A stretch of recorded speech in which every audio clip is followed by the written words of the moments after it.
Education is not the learning of fact. It is a training of mind to think.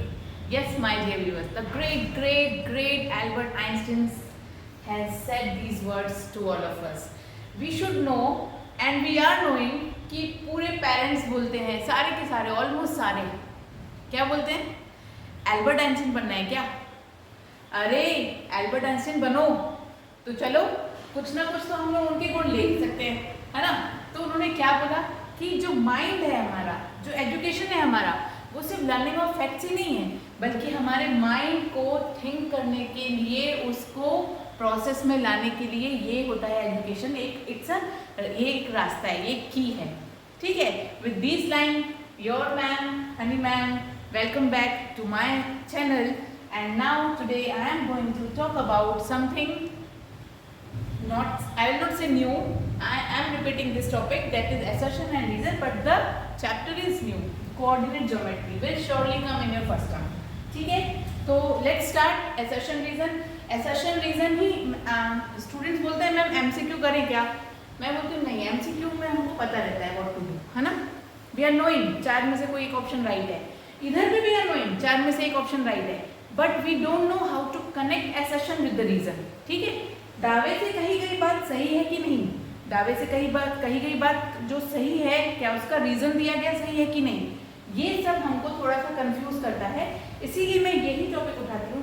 Case study भी एक बार easy लगता है, अगर मैं बच्चों के पॉइंट ऑफ व्यू से सोचूं तो केस स्टडी भी मुझे इजी लगता है। पूरा का पूरा टॉपिक के बारे में केस में दिया रहता है और just like read the passage and answer the following, ये है जो सबसे डिफरेंट है। तो इसीलिए मैं कोशिश कर रही हूँ अभी कि सारे चैप्टर्स के assertion रीजन समझाने की कोशिश करूँ, कुछ questions उठाऊँ।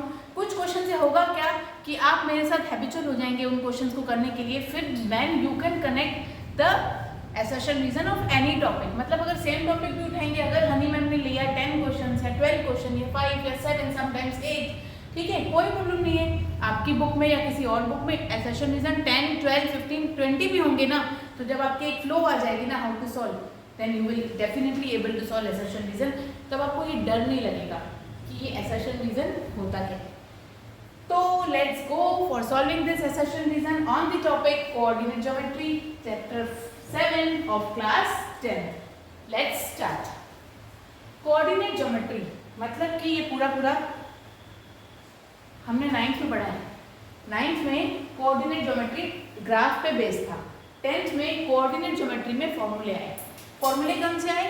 Distance formula, section formula और mid point formula, area of triangle formula, centroid निकालने का फॉर्मूला। ये सारे फॉर्मूले न्यू रहे, ठीक है, क्योंकि हमारा सिर्फ बेस था कि ग्राफ है और ग्राफ से रिलेटेड जो भी हमसे पूछा जाएगा हम बोलेंगे। हमारे पास x axis, y axis, x coordinate, y ordinate, ये सब के बारे में पता होना भी उतना ही जरूरी है जितना हमने 8th से पढ़ाया है। 8th में था ग्राफ, 9th में था ग्राफ, अब 10th में आया ग्राफ, कुछ नए टॉपिक्स को लेके, ठीक है? तो यहाँ पे सबसे इम्पोर्टेंट बात ये है कि इस बार आपके सिलेबस से एरिया ऑफ ट्रायंगल का जो फॉर्मूला है वो हट चुका है, ठीक है?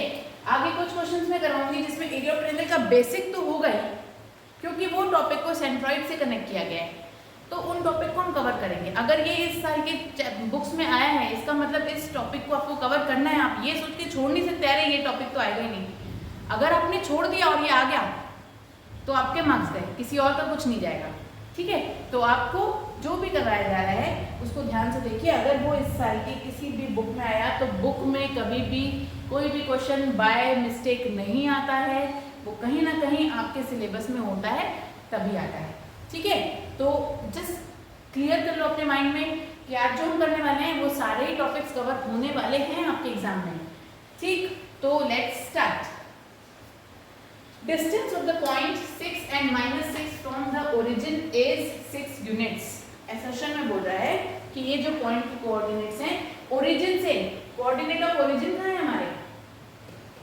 ओरिजिन के तो कोऑर्डिनेट 0 और 0 ही होते हैं और P के कोऑर्डिनेट हैं आपके 6 और -6, ठीक?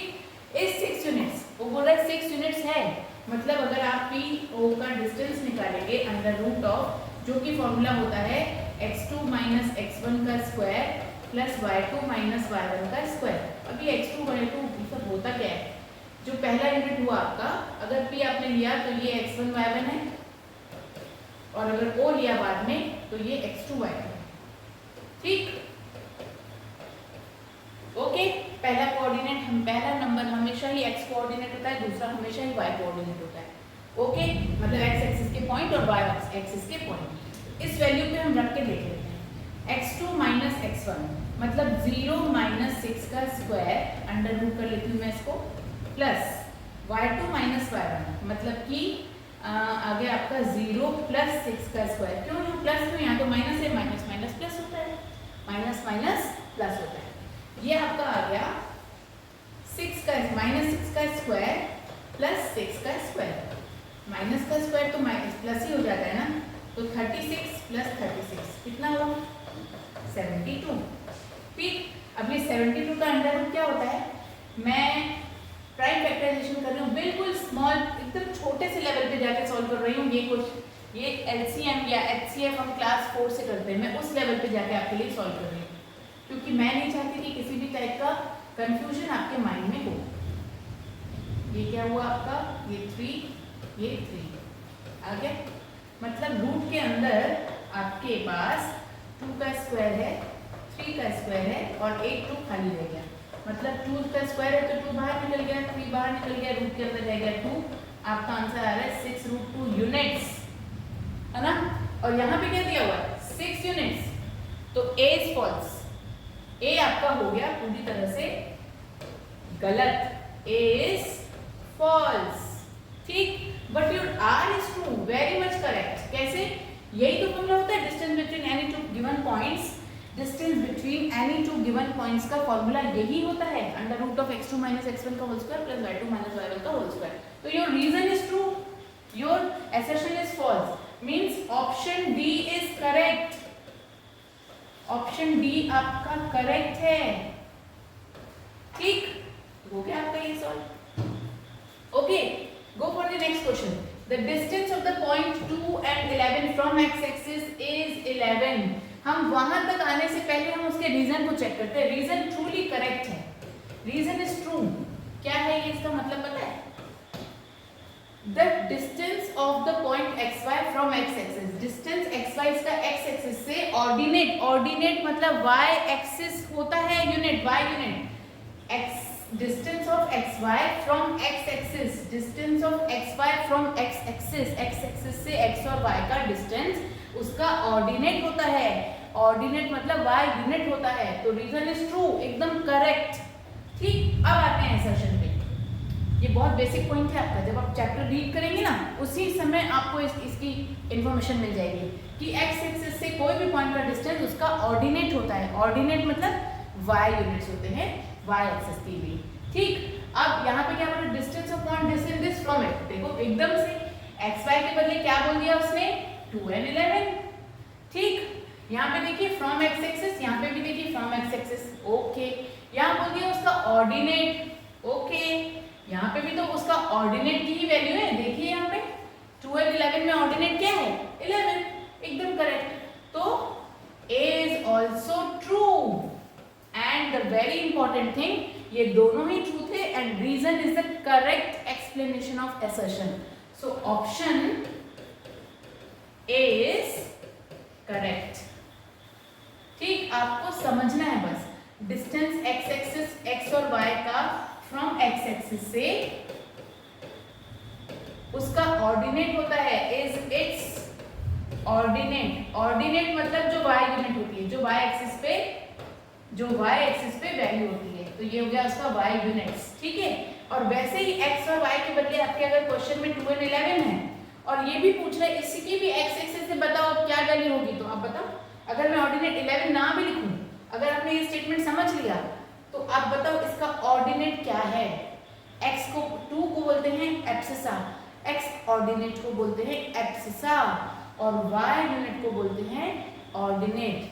x यूनिट को ये हम पता है कौन सी क्लास में पढ़े हैं, क्लास 8 में हर टीचर पढ़ाता है। x यूनिट्स मतलब एब्सिसा, ठीक है, और y यूनिट्स मतलब ऑर्डिनेट। ठीक, ऑर्डिनेट। अब वो बोल रहा है एक्स एक्सिस से उसके डिस्टेंस, y ऑर्डिनेट होता है। इन दोनों में बताओ x और y क्या है, पहला हमेशा x और दूसरा हमेशा y। तो बताओ y की वैल्यू क्या है, 11। ये देखो आपके क्वेश्चन में 11 था, बिल्कुल था। तो A और R both are true and reason is correct explanation of assertion. So in this way both these are done. Just go for the next slide and we are seeing that distance between the points cos theta sin theta and sin theta minus cos theta is 2 unit. ये बाद में देखेंगे, इसका reason देखिए पहले। जो चीज solve करने की है ना उसको बाद में देखें, ठीक। पहले रीजन देख लेते हैं। रीजन ट्रू है क्या, बिल्कुल ट्रू है। देख लो आप, किसी भी दो पॉइंट्स का distance is given by this formula, exactly this formula. कोई भी दो पॉइंट दिए हैं उनका डिस्टेंस निकालने के आपके पास एक ही फार्मूला, x2 x1 का स्क्वायर प्लस y2 y1 का स्क्वायर, और वो दोनों ही रूट के अंदर, ठीक। तो रीजन इज ट्रू, रीजन हो गया आपका ट्रू। अब देखते हैं एसर्शन। एसर्शन में बोल रहा है distance between this and this is 2 units. चलो करके देख लेते हैं। आपके पास पॉइंट कौन कौन से हैं, cos थीटा sin थीटा, और दूसरा है sin theta minus cos theta. चलिए करते हैं। इसको दे देते हैं a, इसको दे देते हैं b नाम, ठीक। अब लेते हैं ए बी का डिस्टेंस फॉर्मूले पे रख के वैल्यू। ये होता है x1, ये होता है y1, ये होता है x2, ये होता है y2। Okay, let's go for the solution. x2 minus x1 का स्क्वायर, x2 माइनस x1 का whole square plus y2 minus y1 का होल स्क्वायर। बहुत सिंपल है, ध्यान से देखिए। एक ही फॉर्मूला हम बार बार करते हैं तो हमको फ्लो आ ही जाना चाहिए। अगर नहीं आता है मतलब गलती और कमी कहीं ना कहीं हमारे अंदर है, जो हमको प्रैक्टिस से खत्म करनी है, ठीक है। It's not the education is not the learning of facts, it's a, सोचिए क्या है इट्स अ, ठीक। तो यहाँ पे आते हैं हम, a माइनस बी का होल स्क्वायर कौन सा फॉर्मूला होता है, a square plus b square minus 2ab, ठीक, plus again a square minus b square plus 2ab। अब यहाँ पे मैंने प्लस क्यों किया, यू नो दैट। आपको तो यहाँ माइनस लग रहा होगा ना, लेकिन मुझे भी कुछ दिख रहा है। देखिए -2 इंटू ए इंटू आपका b जो है ना वो खाली नहीं है, माइनस साइन के साथ है, और माइनस प्लस हो जाता है, इसीलिए मैंने +2 sin थीटा cos थीटा लिखा, ठीक। ये भी बहुत बेसिक समझा रही है, ये भी क्लास 8 में समझे आप, ठीक है। तो sin square theta plus cos square theta क्या होता है मैम, 1 होता है। +2 sin theta cos theta -2 sin theta क्या होता है मैम, कैंसिल हो जाता है। Same terms cancel with the opposite sign. यहाँ क्या बचा, इन दोनों के बदले आपने लिख लिया 1, और ये दोनों टर्म्स के बदले भी आप क्या लिखेंगे, 1 लिखेंगे। sin square theta plus cos square theta 1, sin square theta plus cos square theta 1, and 1 plus 1 will give you 2। देख लीजिए, 1 plus 1 will give you 2, and 2 will not come out of the square root because it is a single term inside the root, okay। But in your question it is given, it is 2 units and your answer is √2 units, मतलब assertion is totally false। तो A तो हो गया आपका false, A false, R true, तो क्या बनता है, कौन सा ऑप्शन होता है, ऑप्शन D is correct। आपका ऑप्शन D करेक्ट है, खत्म, ठीक। क्या किया आपने, जो चीजें सिंपल है उसको पहले से लिख दो, जो चीजों में सॉल्व करना है उसको will take time, so just give the time, ठीक है, proper time, and then choose and then select the proper option which should be correct according to the question, ठीक। So let's go to do this question.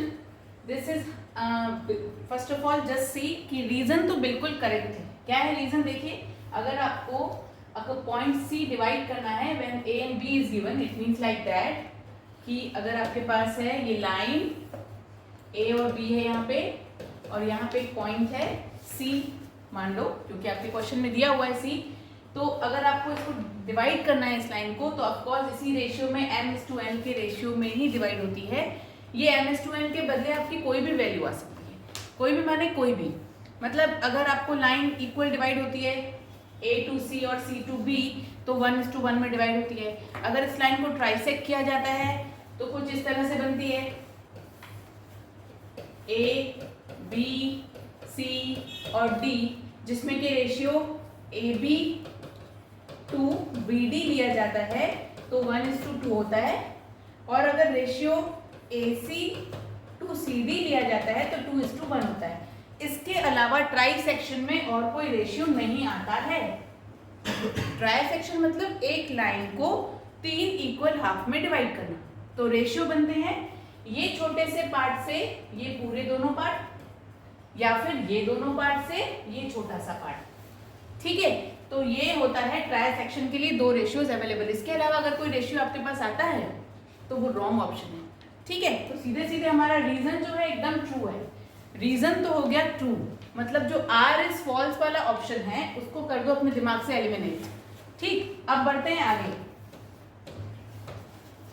इसको मैं कर देती हूँ delete. अब देखो क्वेश्चन कैसे सॉल्व होता है फॉर असर्शन, क्योंकि रीजन हमने दिखा दिया है कि ये क्या है, ट्रू है। तो we will work for the assertion.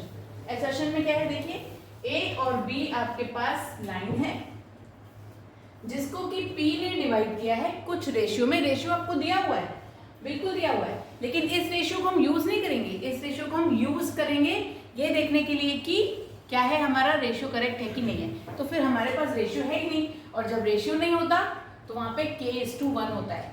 तो मैंने बोला मैं इस पॉइंट्स को यूज करूंगी बट मैं रेशियो नहीं यूज करूंगी। ठीक है, तो रेशियो मैंने ले लिया K:1। पॉइंट्स क्या क्या दिए हुए हैं, coordinate of A is -6 and 10, coordinate of B is 3 and -8। Let's solve. आपके पास फॉर्मूला है, आपके पास m के बदले है k और n के बदले है 1। अब आपके पास नीचे फॉर्मूला है, आपको याद करने की जरूरत नहीं, just put the values and get the answer. If your answer is equals to 2:7 means assertion is true. ठीक, let's solve. So for x we need to do mx2 मतलब k into 3, k into 3 plus 1 into -6। आप सिर्फ value रख रहे हैं आप upon k plus 1। अब आप डायरेक्ट k के बदले x के बदले क्या रखेंगे, मैंने आपको बोला है p के दोनों कोऑर्डिनेट्स हम यूज करेंगे। तो कोऑर्डिनेट फर्स्ट हमेशा ही x होता है और कोऑर्डिनेट जो सेकंड होता है वो हमेशा ही y होता है। जो x यूनिट होता है उसको एब्सिसा बोलते हैं, जो y यूनिट होता है उसको ऑर्डिनेट बोलते हैं। I am repeating again and again in this video, just आपको याद रखना है while solving the question, do not forget this। तो y के बदले वैल्यू रखूंगी मैं again k into y2 plus 1 into y1 upon k plus 1, और आप y के बदले डायरेक्टली क्या लिखेंगे 6। Now transpose these two terms to next side. You will get -4 into k minus 4k minus 4 into 1 minus 4 is equals to k into 3, 3k plus minus minus 6 1 is 6. So here you will get minus 4k minus 3k. I am transposing the like terms. मैं like terms को transpose कर रही हूँ। मेरे right hand side में 3k है, मैं 3k को 4k के पास transpose करूँगी to get the value of k। ठीक, यहाँ पे है आपके पास -6, -4 इधर ट्रांसपोज हो रहा है तो आ जाएगा आपका +4, and here see you have got -7k -2 minus minus cancel, k की वैल्यू 2/7 एक बार तो आ गई हमारी। ये देख लीजिए 2 to 7, यहाँ देख लीजिए 2 to 7। अब आप बोलोगे कि मैम k:1 है, कोई बात नहीं, k के डिनोमिनेटर में कुछ नहीं होता है, वहाँ 1 ही तो होता है। तो एक बार तो आपका प्रूफ हो गया कि आपका A भी ट्रू है। एंड यस, जो आपका R है अभी तक तो यही लग रहा है कि R is a correct explanation of assertion. ठीक, नेक्स्ट देख लेते हैं 6k, क्योंकि k plus 1 उधर ट्रांसपोज हो रहा है। 6 into k 6k plus 6 into 1 6 is equals to 8 into k minus 8k, क्योंकि 8 माइनस में है, प्लस 1 into 10 10। ठीक, transpose the like terms, k वाले टर्म्स को एक साइड ट्रांसपोज करो, यू विल बी गेटिंग, इधर ट्रांसपोज करिए 6 को, -6 हो जाएगा, यहाँ पे है 14k, ये है 4k, आप देख लीजिए अगेन 2/7। इसका मतलब आपका असर्शन बिल्कुल करेक्ट है। So which option is correct? A. What is A? Reason and assertion are correct. Option A is correct. Assertion and reason both are correct and of course reason is the correct explanation of it. And I hope कि मेरे सारे viewers को ये question समझ में आ गया. ठीक, next करते हैं. नेक्स्ट भी सबसे पहले तो देखते हैं कि रीजन क्या है. ठीक, रीजन देख लो. रीजन इसलिए देख लेते हैं क्योंकि समटाइम्स ना रीजन में सिर्फ फॉर्मूले दिए रहते हैं. अगर if you are knowing what are the formulas then you will not just stuck कि रीजन सही है कि नहीं. ठीक है, तो यहाँ तो रीजन हमारा बिल्कुल करेक्ट था. मैंने आपको बता दिया था कि जब ट्रांसैक्शन होता है किसी भी लाइन का तो रेशियो 1:2 या 2:1 ही होता है, उसके अलावा कुछ नहीं होता है.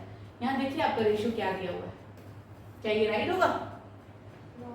नो, क्योंकि 1:2 और 2:1 के अलावा तो कोई रीजन हो ही नहीं सकता ट्रांसैक्शन करने का किसी भी पॉइंट को. यहाँ लिखा हुआ है ट्रांसैक्शन ऑफ ए बी 1:3 तो नहीं हो सकता. फिर से एक बार समझा दे रही हूँ मैं. ये है ए, ये है बी, ये पी, ये क्यू.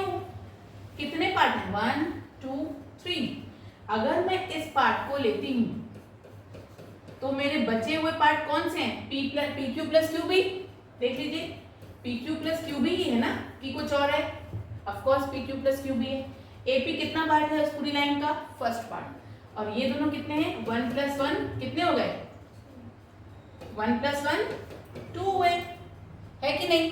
फिर देख लेते हैं. अगर मैं लेती हूँ A P plus P Q और बचा हुआ पार्ट का रेशियो होगा क्यू बी, तो ये देखिए 1 + 1 2 1 2:1. क्या हुआ? देखा आपने कि कैसे ट्रांसैक्शन में रेशियो 1:2 या 2:1 ही हो सकता है, नॉट अदर देन दैट. तो रीजन तो हो गया हमारा फॉल्स. रीजन हमारा क्या है? फॉल्स. मतलब कि थर्ड ऑप्शन पूरा पूरा हमको अलाइव दिख रहा है. एक यही तो ऑप्शन है जिसमें रीजन फॉल्स है कि नहीं? First option assertion and reason both are true and reason is a correct explanation of A. Second option, assertion and reason both are true but the reason is not the correct explanation of A. Third option, assertion is true, reason is false. ठीक, reason is false. Third option पूरा पूरा दिख रहा है. हम ए नहीं भी करते हैं ना और डायरेक्ट हम थर्ड ऑप्शन पे राइट मारते हैं तो हम बिल्कुल करेक्ट मारते हैं, हमको फुल मार्क्स मिलेंगे. उसके लिए आप बिल्कुल सोचेगा ही मत कि हमारे मार्क्स मिलेंगे कि नहीं, क्योंकि assertion reason में आपको सॉल्व करने की तो जरूरत है नहीं. ठीक, तो हो गया आपका.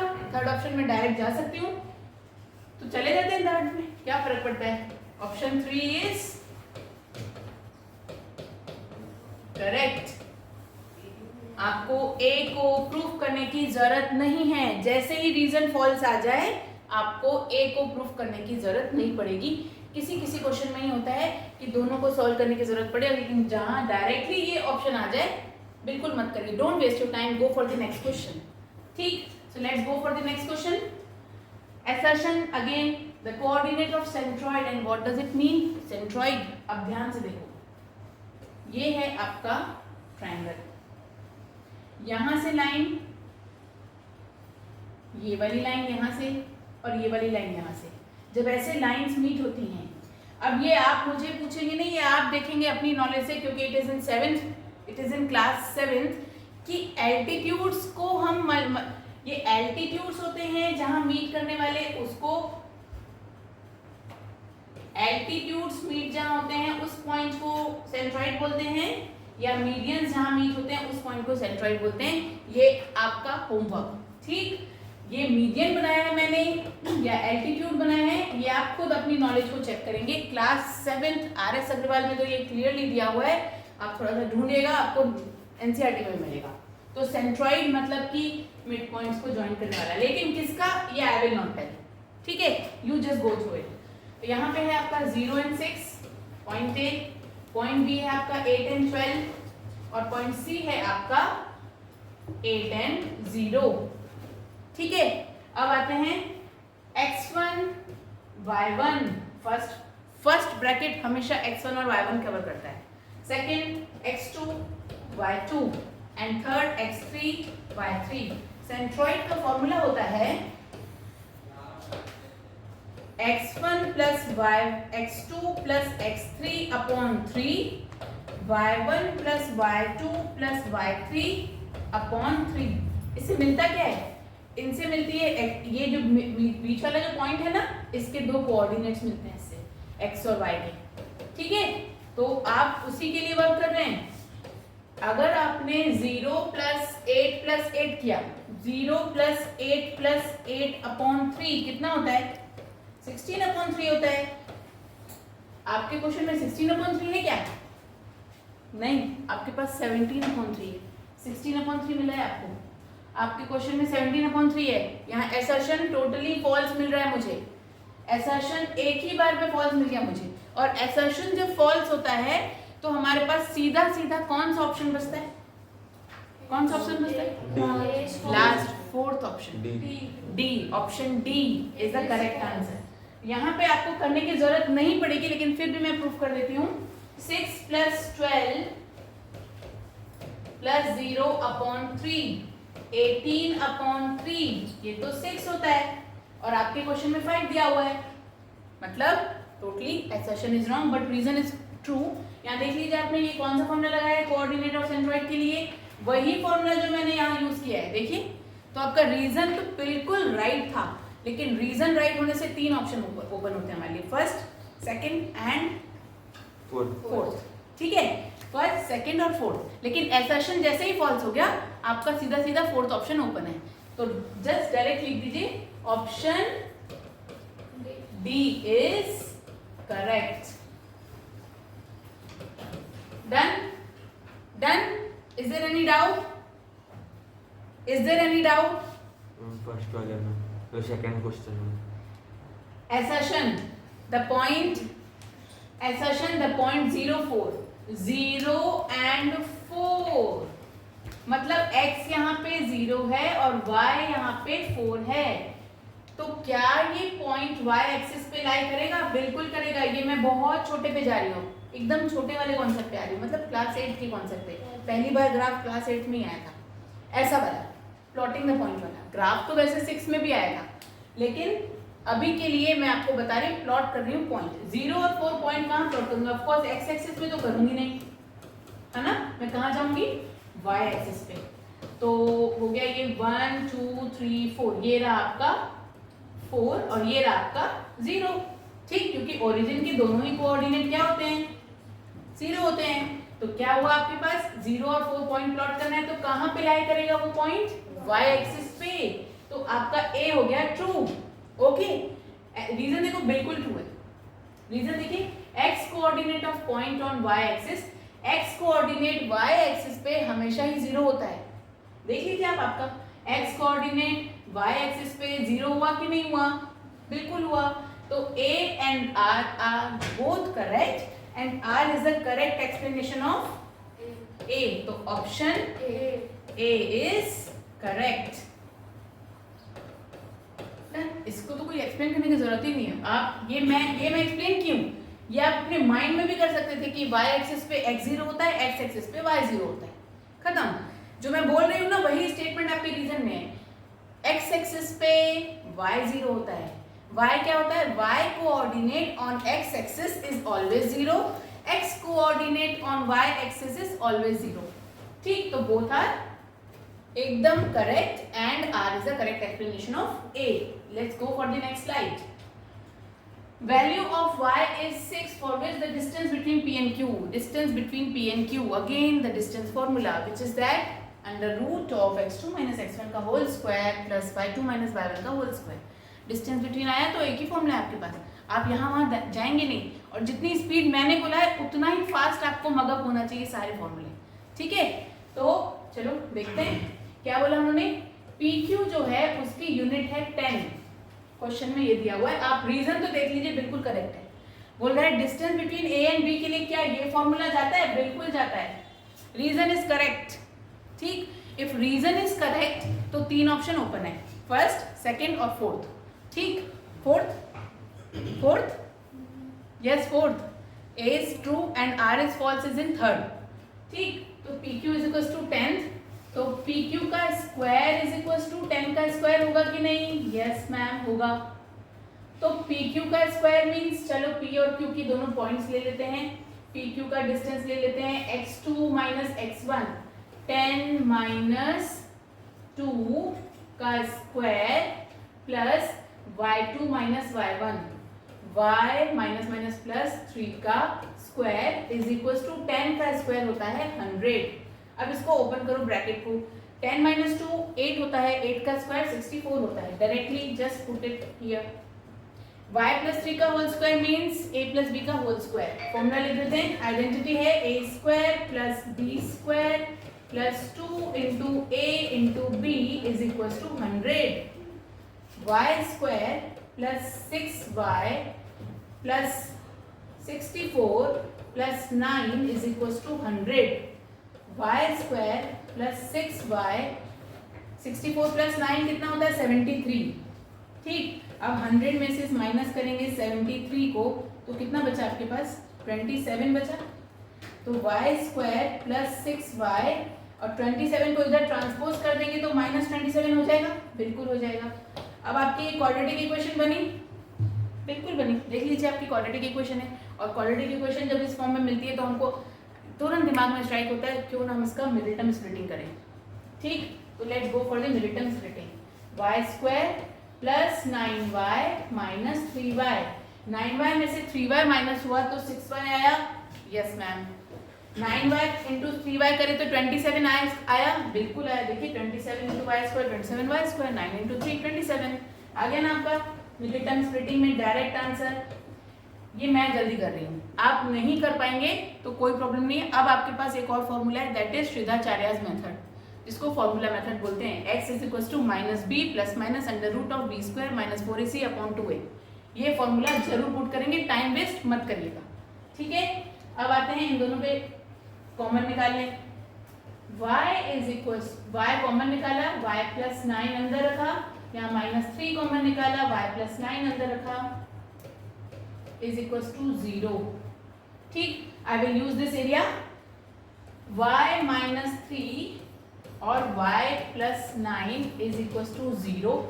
ठीक, तो y इज इक्वल टू 3 बन गया और y is equal to minus 9 बन गया। और यहाँ क्या बोल रहे हैं ये, y की वैल्यू 6 आई एक भी बार आपकी 6 नो, इसका मतलब assertion is false and reason is true.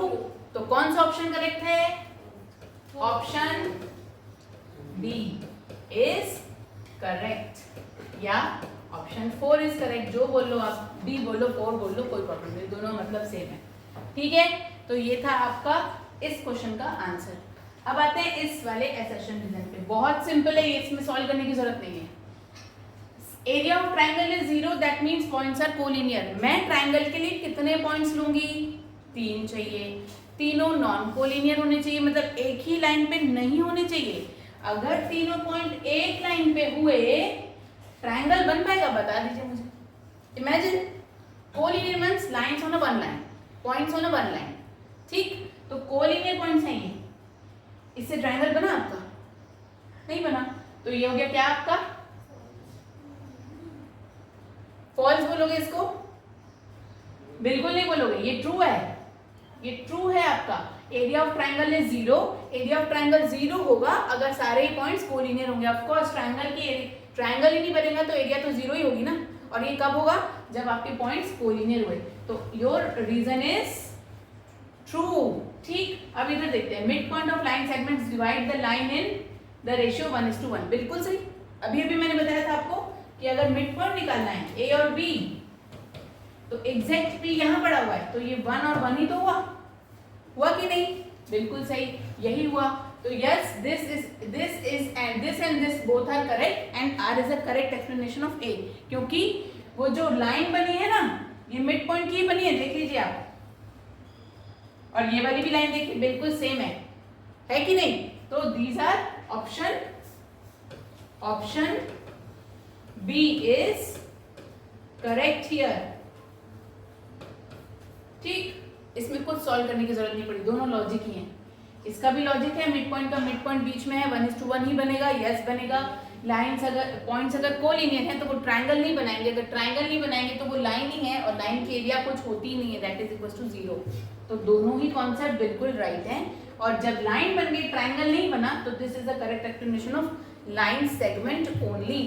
So option B first होता है, option B R is the correct explanation of A होता है, कि R is not the correct explanation of A होता है? If option B is correct, what will be the answer? Assertion and reason both are true, but R is not the correct explanation of A. यहाँ पे हम बात कर रहे थे area of triangle की, और यहाँ हम बात कर रहे हैं mid point of line segment की। ये दोनों बातें सेम है कि डिफरेंट हैं? डिफरेंट हैं, इसीलिए दोनों ही राइट है अपनी अपनी जगह में, लेकिन R is not the correct explanation of A. That is the reason why option B is correct. Next आते हैं, बहुत सिंपल, रीजन मुझे देखते ही लग रहा है राइट है। सेंट्रॉइड अगर किसी भी ट्रायंगल का निकालना है तो उसके कोऑर्डिनेट्स किसी फॉर्मूले से निकलते हैं, x plus y plus x1 plus y1 plus x1 plus x2 plus x3 upon 3 x का कोऑर्डिनेट, और y1 plus y2 plus y3 upon 3 y का कोऑर्डिनेट। ठीक, तो ये r तो बिल्कुल करेक्ट है, r is truly correct. Now we are going for the centroid of the triangle. अब ध्यान से देखो, आपके पास कोऑर्डिनेट हैं, ध्यान से देखिए, ये एक स्टेप में होने वाला है काम, खत्म। फिर आपके असर्शन रीजन के एक्सप्लेनेशन भी खत्म हो जाएंगे। देखिए, first x1 plus x2 plus x3 upon 3, चलो स्टार्ट करते हैं। x1 plus x2 plus x3 upon 3, और ये बोल रहा है is it at G, origin बोल रहा है, ओरिजिन मतलब x 0 है, x और y 0 है, अगर ये दोनों ओरिजिन पे हैं तो चलो किया हमने, ये इज इक्वल टू क्या हो जाएगा, a plus b plus c is equal to 0 into 3, a plus b plus c is equal to 0। आया? यहाँ पे देखिए आपके क्वेश्चन में आया है a plus b plus c equal to 0, मतलब बिल्कुल डन, एकदम करेक्ट है कि जब ओरिजिन पे होंगे सेंट्रॉइड के पॉइंट्स, सेंट्रॉइड का कोऑर्डिनेट ओरिजिन पे होगा तो आपको a plus b plus c 0 ही प्रूफ होगा, बिल्कुल करेक्ट है। और ये भी किसी फॉर्मूले से आया है, इस फॉर्मूले से ही आया है, इसीलिए a is also true, a is true and r is also true and r is the correct explanation of a। So option a या 1 is correct. Now it is done. So यहाँ पे हमने समझाया कौन सा फॉर्मूला, सेक्शन फॉर्मूला, केस 2 1 वाला question. यहाँ पे हमने समझाया कौन सा क्वेश्चन, आपका ट्राई सेक्शन वाला क्वेश्चन, कि ट्राई सेक्शन मतलब लाइन आपकी सिर्फ 1:2 या 2:1 में ही डिवाइड होती है, 1:3 और 3:1 में डिवाइड नहीं होती है। तो ऑप्शन जहाँ आर फॉल्स होता है वो ऑप्शन 4 ही, सीधा सीधा ऑप्शन 4 हमारा ओपन होता है। नेक्स्ट में हमने लिया था सेंट्रॉइड के लिए कॉन्सेप्ट्स। नेक्स्ट उसके बाद लिया था कि ओरिजिन वाले में y एक्सिस पे अगर पॉइंट है तो x 0 होगा, अगर x एक्सिस पे पॉइंट है तो y कोऑर्डिनेट 0 होगा, ये कॉन्सेप्ट यूज किया था। नेक्स्ट फिर हमने डिस्टेंस फॉर्मूला यूज किया, फिर हमने मिड पॉइंट और area of triangle collinear points वाला प्रूफ किया था, ठीक। एंड देन लास्ट में हमने सेंट्रॉइड के फॉर्मूले से a plus b plus c is equal to 0 when the coordinate of x and y, मतलब coordinate of centroids are at the origin. So in this way, I have done my part of explaining the assertion and reason of chapter coordinate geometry. With this line, I am just ending up with this video. Stay tuned, be with me, and yes, मेरे next video का इंतजार बिल्कुल करेंगे। Thank you so much. Have a nice day and be happy.